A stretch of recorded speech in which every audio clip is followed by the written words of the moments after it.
I have another story to tell you today. This one is about a crime in which a murderer is trapped by one of the most powerful forces of nature. Do you want to hear it?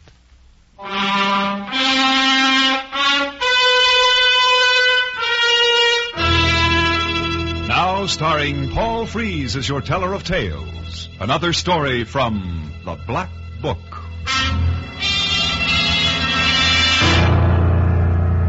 Yes.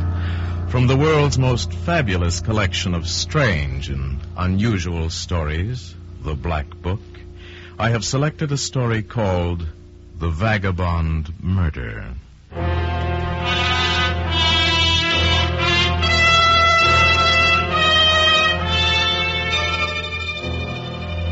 Eric Patterson was growing desperate. He'd been there for over 2 hours, waiting with less and less patience for the door in front of him to open. He listened intently for the warning sound of the key in the door. Eric needed to be warned because when the man he was waiting for entered the room, Eric was going to kill him.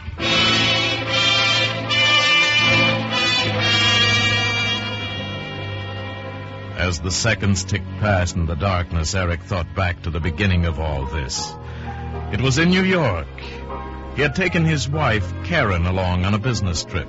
It had been quite successful, and one of the best contacts he'd made was Henry Drucker. Drucker, the richest, most influential man in the whole investment business. And he seemed to like Eric from the start. And with Karen, they made a gay trio the last few days. Rounds of cocktail parties, the theater, endless nightclubs.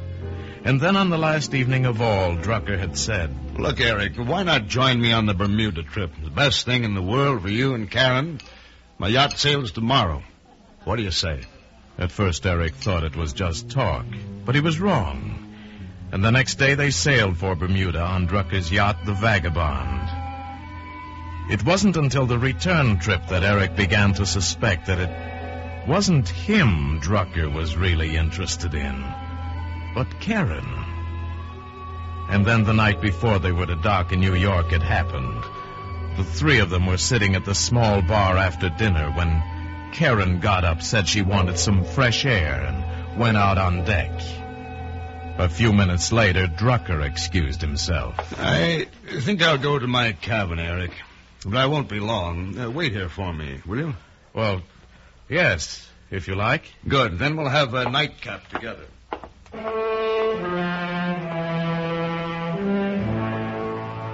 And so Eric was left alone. As he sat there, disturbing images began to form in Eric's mind. Pictures of Drucker, handsome, virile, wealthy, and of Karen, young, beautiful, and oh so impressionable. With a suddenness that overturned the bar stool, Eric was on his feet, and half running, he crossed the room and went down the corridor to Drucker's stateroom. Drucker, open the door. Drucker, do you hear me? Open this door, I'll break it down. Just a minute, Eric. I'll be right there. Just take it easy. I'll take it easy till I count to 5, then I'm coming in. 1, 2... All right, Eric. Where's my wife? Well, you must be drunk, Eric. Karen isn't in here. Was she in here, Drucker? Tell me the truth. Don't be a fool, Eric. Of course she wasn't. Then why was your door... I guess I have made a fool of myself. I'm sorry, Drucker. Forget it. I'll tell you why I locked the door. You see, Eric, I'm diabetic and have to give myself an insulin shot about this time every night. Naturally, I don't talk about it, nor do I like anyone barging in while I'm at it. Eric stood there feeling like a fool while Drucker washed the hypodermic needle and put it away in a box. Eric watched him place the box next to a packet of insulin capsules in the drawer of the night table by his bunk. I can understand your jealousy, old man, with a wife as lovely as Karen. But I know women, Eric, and Karen is in love with you. She always will be.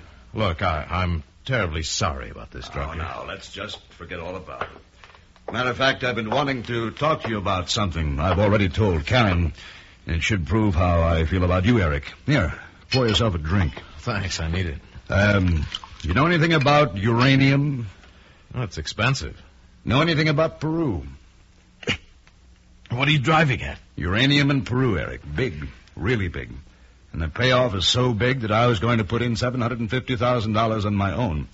But I'll let you have $250,000 of it if you want it. That's a lot of money. So is a return of 23%. Yeah.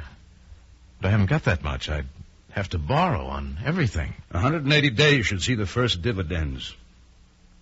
You'll have a certified check within 2 weeks.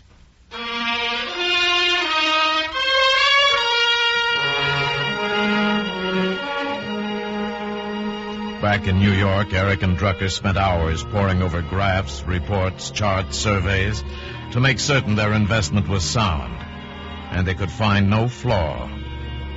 But 6 months later, Eric learned that even the most gilt-edged promotion can fail. Uranium in Peru didn't make him a millionaire. It ruined him. It took his entire personal fortune, and because he'd borrowed so heavily, his business and his credit were ruined. Eric suddenly found himself without a single capital asset. In desperation, he went to see Drucker. So that's the picture, Eric. There isn't a thing I can do. Yes, of course. I understand your position. All my cash assets went too, and everything else of mine is tied up. You can't touch it for years. Well, we took a chance, and we both lost. Thanks again, Drucker. Eric, do you have any plans? Well, I've had an offer from the coast. Oh. Small investment house in Oakland. Well, I'm sure it'll work out fine. Tell me about Karen. How is she taking all this? Karen? Oh, she's really great, Drucker. Now she decided to go back to modeling in New York for 6 months or so. Just while I'm getting started, you understand. She's a fine girl, Eric. You're very lucky. Yes, I know I am. Well, goodbye, and thanks again.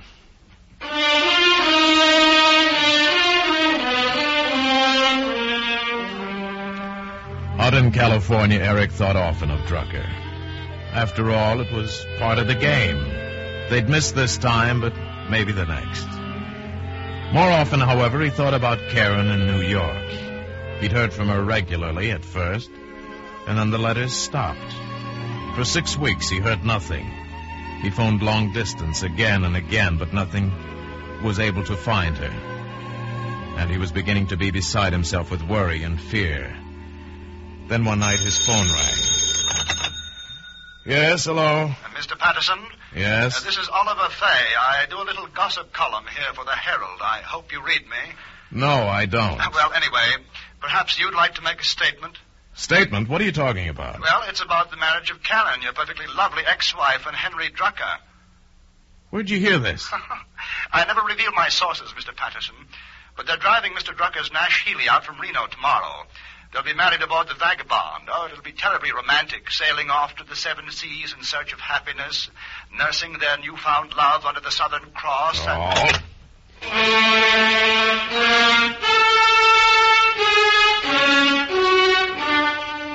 At first, Eric thought it was all a lie, that perhaps he was the victim of a cruel prank. But he had to find out. And an hour later, he was standing on a fog-wet pier looking at the sleek white outline of the Vagabond. And suddenly, as waves of nausea swept through him, he understood everything. Drucker had deliberately ruined him, and undoubtedly with Karen's knowledge. These last 6 weeks, Karen had been in Reno divorcing him by default. Everything had been taken from him. His money, his wife, his pride, and he hated them for it. Eric stood there raging, his eyes fixed on the porthole he knew to be that of Drucker's own cabin. And suddenly he realized that he was going to kill Drucker. And a second later he knew how he was going to kill him. He returned to his rooms and dialed the number of the Herald, asking for Oliver Fay. Fay speaking. Mr. Fay, this is Eric Patterson. Oh, yes. Look, I want to apologize for my rudeness earlier this evening. Oh, that's all right, Mr. Patterson. People are often harsh. Yes, well, I'm sorry. I would like to give you a statement now. It's simply that Henry Drucker and I are close friends, and, well, there's no ill feeling between any of us. You understand. I certainly wish them the best of everything. Well, good. I'll print that, and I'll show it to them tomorrow night. And, you know, there's a pre-wedding party aboard the Vagabond. Oh? What time are they sailing? I Might want to send him a wire. Well, I have my little notes right here. Let me see now. Cocktails at 5:30, then dinner at about 8, and finally the sailing around 2 a.m., I think. You know, it's going to be such fun. I'm the only one of the literary crowd they've included. Oliver Fay gushed on, but Eric wasn't listening now. He had all the information he needed. Henry Drucker was as good as dead right now.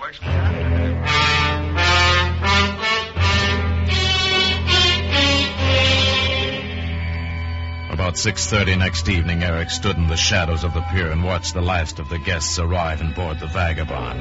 Then he walked quickly across the open area directly to the porthole of Drucker's cabin. He was unobserved. The porthole was on a level with the pier, and Eric had to lie on his stomach in order to crawl through it. A moment later, he was safely inside. He closed the porthole and waited for his eyes to become accustomed to the darkness. Then he found the night table by Drucker's bunk and removed the hypodermic needle and insulin.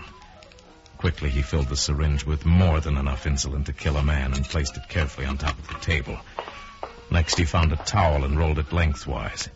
With it, he could choke Drucker into unconsciousness without leaving a mark. Now he was ready. An hour passed, then 2, and a third, more slowly than ever. And for the first time, Eric grew nervous. Another hour, and the towel in his hands was wet with perspiration. What had happened? Had Drucker, in the excitement of the evening, forgotten his injection? Panic began to rise in Eric, and he fought it back desperately. And then suddenly he heard a key in the door. He stood back and waited. The door opened, and Drucker, a black figure against the light of the corridor, entered the cabin. Eric waited until he'd locked the door behind him. Then he moved. What? The towel went around Drucker's neck, and Eric twisted it with a frenzied strength. After a moment or two, Drucker ceased to struggle, and Eric finally released him. He might have been dead already, but to be sure and to make it look like suicide or an accident, he injected the overdose of insulin. Then it was over. Perfect. Eric sighed deeply with relief and satisfaction. Mr. Drucker? Mr. Drucker? Oh, come now, I know you're in there. You promised me an interview, you know. Terror-stricken, Eric moved to the portal. His hands trembled as he opened it and prepared to climb through. But something was wrong. The portal was open, but he couldn't get out. Blocking it 6 inches from his hands was a solid wall of pilings, great timbers side by side. The floor of the pier was now 2 feet above him. For a moment he was dazed. And then he knew. The tide. The tide was going out, and the ship had dropped a few feet with it. The tide had cut off Eric's only escape. He was hopelessly trapped. He sat down heavily, almost ready to cry. I'm still here, Mr. Drucker, and I'll wait right here all night if necessary. Do you hear me?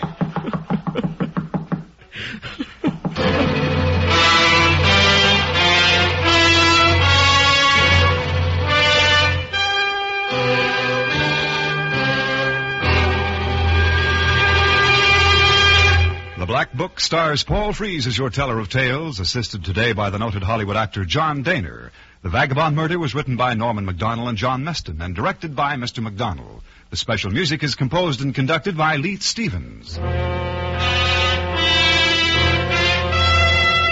Every Monday night, a top Hollywood star plays the leading role in a thrill-packed story on suspense on most of these same CBS radio stations. Clarence Cassell speaking. Remember, Broadway Playhouse brings you top stars and top stories Sunday nights on the CBS Radio Network.